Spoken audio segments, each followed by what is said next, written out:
As women, this class of 2010, you have special opportunities, special privileges, if you will.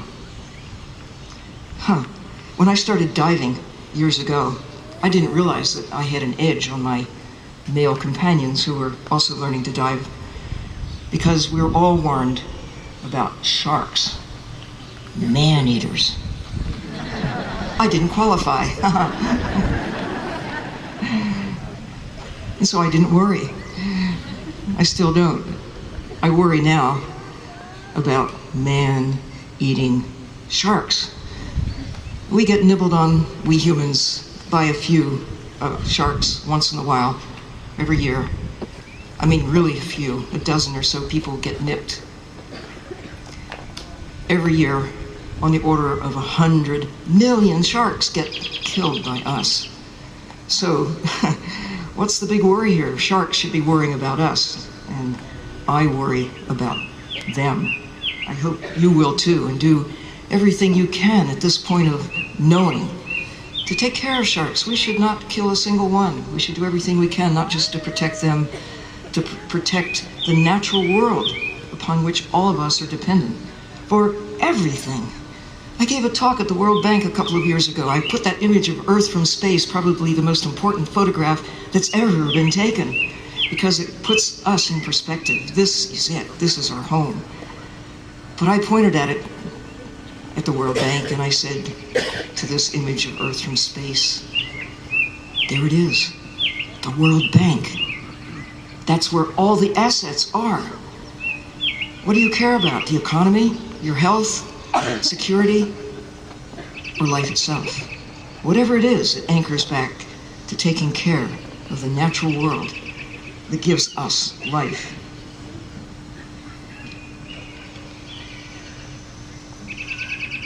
I am asked a lot.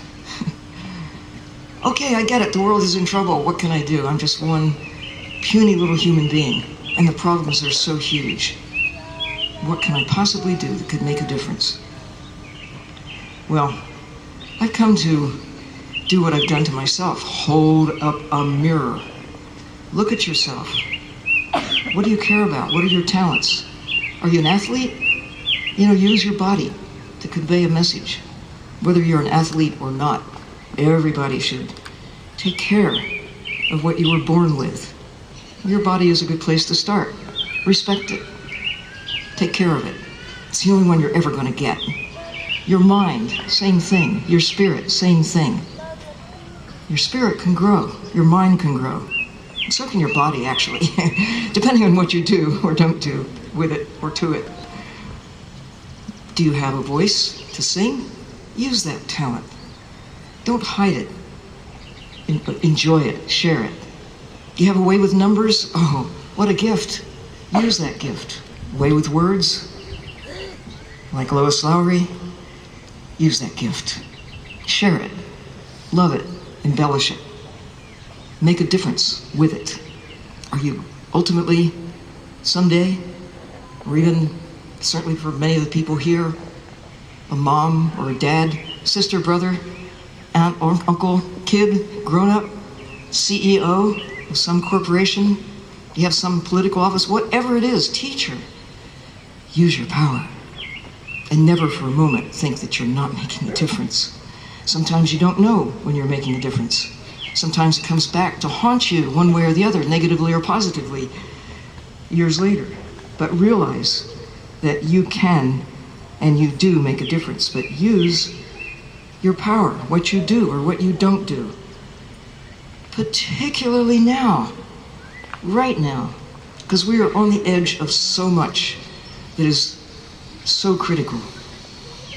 Whether it's in terms of the large numbers of humans who now consume the assets on the planet, close, creeping up to 7 billion people. There were only 2 billion people on the planet when I arrived.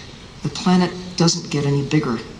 It gets more and more stressed. We have to show more and more care, more and more respect, more and more reverence for life on Earth, the life that keeps us alive, the trees, the grass, the fish, the sharks, the coral reefs, all of this is the fabric of life that keeps us alive.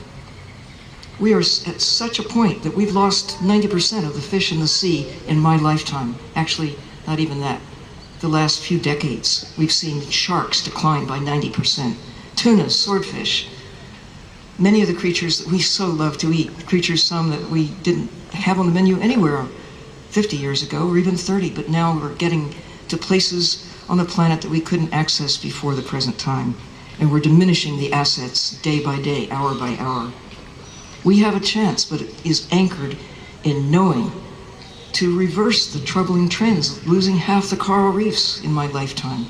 Kelp forests that once were abundant and flourishing have diminished, again, by more than half. We have a chance now that we know, now that we can see, now that we can share the knowledge and share the information about how we can turn things around. But it does begin with exactly what you've been doing for the last 4 years, learning, knowing. With knowing comes caring. And with caring, there's hope. You can know and not care. That's what's happening all over the world right now. People do know, and they don't care particularly. They haven't really put everything together to see what it all means. But this is the time, as never before, when we have the capacity to put it together, to see what we individually and collectively can do to secure an enduring place for humankind within the natural systems that keep all of us alive. As never before, we know, as never again, we may have a chance, because consider, we still have 10% of the sharks in the ocean. We still have half the coral reefs. You can still breathe the air without a special mask of some sort, at least here. It's not true everywhere. You go to the streets of parts of China, everybody's wearing a mask because of what we have put into the atmosphere. And whatever we put in one part of the atmosphere winds up in the world as a whole. There is no away, whether it's in the ocean, in the air, the dumps that we've created around on the land and in the sea. This is the point in time that you should feel your power, because it's important not only that you feel it, but that you use it in a way that will make the world a better place than the world you so far have inherited. I really do have hope for the world. I have great hopes for you. You've been here at this institution that is a special one. People here care about you. It's a small enough institution so that you know the faculty, they know you. This is a big family with great hopes, big family with great spirit.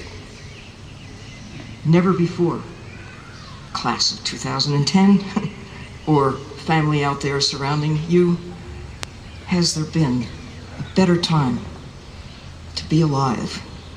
The next 10 years may be the most important. The next 10,000 years, either because of what you do or what you fail to do. Feel your power. Use your power. Make a difference. Make the world a better place. Amen.